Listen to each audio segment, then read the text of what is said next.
Class 12th physics का जो annual का पेपर बनता है या कोई भी जो नया पेपर बनाते हैं हम लोग, तो उसमें देखते हैं कि ज़्यादातर न्यूमेरिकल्स ही होते हैं या कंसेप्ट बेस्ड होता है, डेरिवेशन कम आते हैं। तो ऐसा देखा गया है कि जो डेरिवेशन होते हैं वो तो बन जाते हैं, लेकिन न्यूमेरिकल्स करने में प्रॉब्लम आती है बच्चों को। तो न्यूमेरिकल्स जनरली फार्मूला बेस्ड होते हैं और कंसेप्ट बेस्ड होते हैं। तो अगर ये में फार्मूला बनता है किसी का तो मैक्सिमम संभावना होती है कि वो क्वेश्चन बन जाएगा। तो हम कुछ फार्मूला इसमें डिसाइड किए हैं 20 फार्मूला के आसपास, जिससे जनरली क्वेश्चन आते रहते हैं। तो उनको एक नज़र में देख लेते हैं। तो पहला होता है work done in rotating a dipole placed in a uniform magnetic field. तो इसमें अगर कोई एक डाइपोल है वो यूनिफॉर्म मैग्नेटिक फील्ड में रखा हुआ है, तो उसको हम एक एंगल से दूसरे एंगल तक रोटेट कराने में कितना वर्क डन करना पड़ेगा। जैसे यहाँ पर ये रखा हुआ है एक डाइपोल, तो डाइपोल को अगर हमें यहाँ से θ1 से θ2 तक रोटेट कराना है इस कुछ दूसरे ओरिएंटेशन में, तो कितना वर्क डन करना पड़ेगा।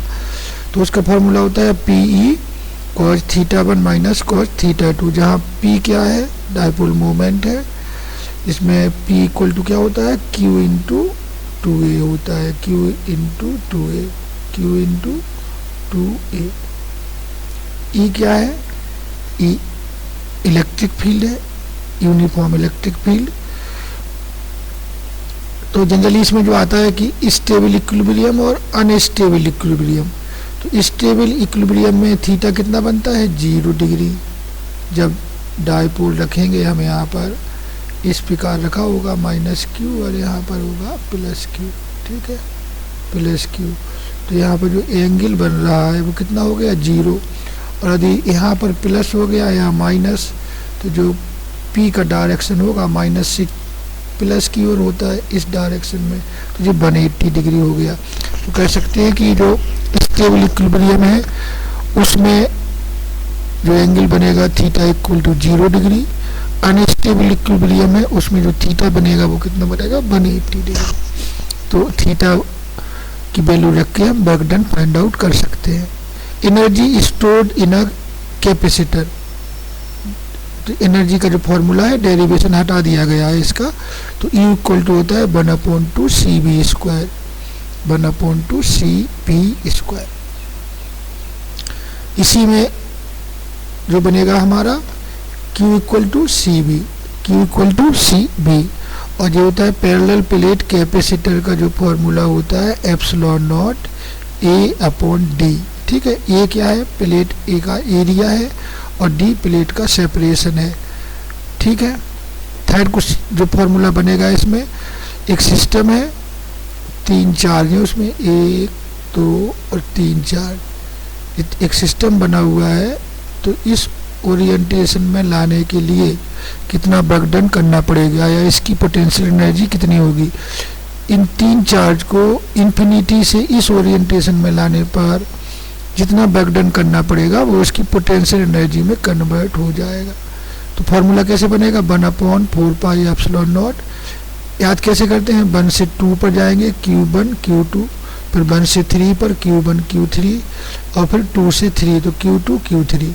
ऐसे हम 4 का भी बना सकते हैं, 5 का भी बना सकते हैं, लेकिन जनरली 3 और 4 का आता है। उनके बीच की distance R12 R13 R24।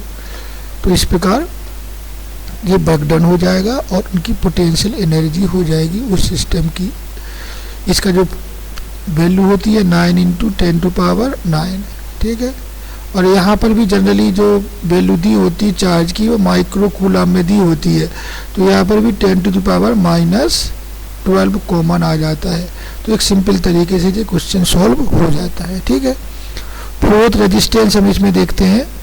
Fourth जो फॉर्मूला है वो रेजिस्टेंस का है कि रेजिस्टेंस किस पर डिपेंड करता है, किसी भी कंडक्टर का रेजिस्टेंस जो डिपेंड करता है वो 3 फैक्टर पर डिपेंड करता है। पहला तो होता है हमारा length of the conductor, R is proportional to L, और दूसरा होता है R is proportional to 1/A, और जो R इज प्रोपोर्शनल टू क्या होगा, रजिस्टिविटी।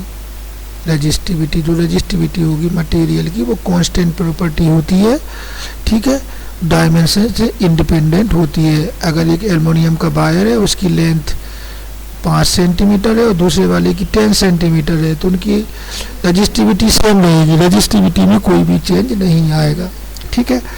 तो ये क्वेश्चन आता है कई बार कि अगर एक वायर को हमने लेंथ बढ़ा दी है तो उसकी रजिस्टिविटी कितनी बढ़ जाएगी, तो रजिस्टिविटी एक कांस्टेंट प्रॉपर्टी है। हाँ, रजिस्टिविटी का एक क्वेश्चन और आता है, रजिस्टिविटी वर्सेस टेम्परेचर, ठीक है, टेम्परेचर तो किसका, कंडक्टर का और सेमी कंडक्टर का। तो ये वाला बन जाता है कंडक्टर का, ये क्या बन गया, कंडक्टर का, ये रजिस्टिविटी हो गई और ये हो गया टेम्परेचर, ठीक है। और रजिस्टिविटी बढ़ेगी, ठीक है, टेम्परेचर के साथ रजिस्टिविटी बढ़ेगी, ऐसा ग्राफ मिलेगा।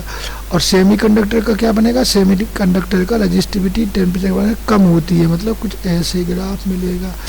ये किसका है, कंडक्टर का, ये है सेमी कंडक्टर का, यहाँ पर रो और यहाँ पर टी। अब रेजिस्टेंस की बात कर लेते हैं यहाँ पर। तो रेजिस्टेंस में लेंथ बढ़ने पर बढ़ेगा, एरिया बढ़ने पर कम हो जाएगा, ठीक है। लेकिन अगर न्यूमेरिकल वैल्यू आती है कि लेंथ हमने ट्वाइस कर दिया और एरिया हाफ कर दिया, तो रेजिस्टेंस क्या होगा, तो वैल्यू बढ़ा देंगे तो रेजिस्टेंस कितना हो जाएगा, 4 टाइम्स बढ़ जाएगा। लेकिन क्वेश्चन जो 10th का क्वेश्चन है, 11th का जो क्वेश्चन, 12th में जो क्वेश्चन आता है वो आता है कि वायर को हमने स्ट्रेच कर दिया, खींच दिया, उसकी लेंथ डबल कर दी, तो रेजिस्टेंस कितना हो गया, तो लेंथ बढ़ा देंगे तो एरिया कम हो जाएगा, वॉल्यूम कांस्टेंट रहेगा। वॉल्यूम कांस्टेंट रहेगा मतलब एक वायर था, उसकी लेंथ L थी, area of cross section A था।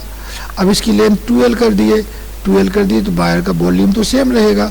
तो क्या फॉर्मूला लगेगा, L into A, L1 A1 equal to length कितनी हो गई है 2L, या हम कह सकते हैं कि L2 इंटू A2। तो इससे हमें पहले A2 की वैल्यू निकालनी है, फिर रेजिस्टेंस आएगा हमारा, ठीक है। तो L अगर डबल कर दिया, स्ट्रेच किया कि डबल हो गया, खींचा उसको तो डबल हो गया, तो एरिया कम हो जाएगा, तो इसको ध्यान रखना। तो इसमें रेजिस्टेंस की वैल्यू आती है। नेक्स्ट होता है ड्रिफ्ट वेलोसिटी का फॉर्मूला, इसको डिराइव करने को भी आता है, लेकिन फॉर्मूला याद रखिए NEABD, ठीक है, NEABD, BD ड्रिफ्ट वेलोसिटी है, N क्या है, यहाँ पर number of electron per unit volume है, नंबर डेंसिटी बोलते हैं, इलेक्ट्रॉन डेंसिटी बोलेंगे, E इलेक्ट्रॉन पर चार्ज है, A area of cross section है। BD का एक फॉर्मूला होता है minus E tau upon M। जो BD नेगेटिव जो साइन लगा हुआ है वो इलेक्ट्रिक फील्ड के अपोजिट होता है, B इलेक्ट्रॉन की जो मोशन होता है वो इलेक्ट्रिक फील्ड के अपोजिट होगा, ठीक है। अगर इधर E है तो इलेक्ट्रॉन कहाँ जाएगा, इधर ऐसे मूव करेगा, ठीक है। तो BD equal to minus E tau upon M। Tau क्या है, रिलैक्सेशन टाइम है, M क्या है, इलेक्ट्रॉन का मास है, E क्या है, इलेक्ट्रॉन पर चार्ज है। ये देख BD equal to minus E tau upon M। J equal to क्या है, I upon A, current density I upon A equal to J। J क्या होता है, सिग्मा E, यहाँ पर सिग्मा रेजिस्टिविटी का रेसिप्रोकल क्या होता है, कंडक्टिविटी, ठीक है। तो ये वाला आ जाएगा सिग्मा E।